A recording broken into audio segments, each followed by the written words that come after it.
తిరువూరు పట్టణం 14వ వార్డులో టీడీపీ అభ్యర్థి కొలుకుపూడి శ్రీనివాసరావు ఎన్నికల ప్రచారం చేశారు. గాజులమాలపల్లిలో అంబేద్కర్ విగ్రహానికి పూలమాలలు వేసి నివాళులర్పించారు. ఇంటింటికి ప్రచారం చేసి ప్రజా సమస్యలను అడిగి తెలుసుకున్నారు. ఈ కార్యక్రమంలో కొలుకుపూడికి స్థానిక ప్రజలు స్వాగతం పలికారు. భారీ మెజారిటీతో గెలిపించుకుంటామని స్థానికులు స్పష్టం చేశారు. మరో 2 నెలల్లో తమ ప్రభుత్వం అధికారంలోకి రాబోతుందని, ఇచ్చిన హామీలన్నీ అమలు చేసుకుందామని ఆయన అన్నారు. ఈ కార్యక్రమంలో పలువురు టీడీపీ, జనసేన, బీజేపీ నాయకులు పాల్గొన్నారు.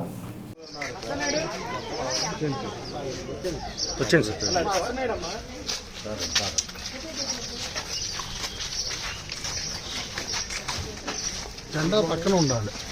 అది అనుకోండి మనం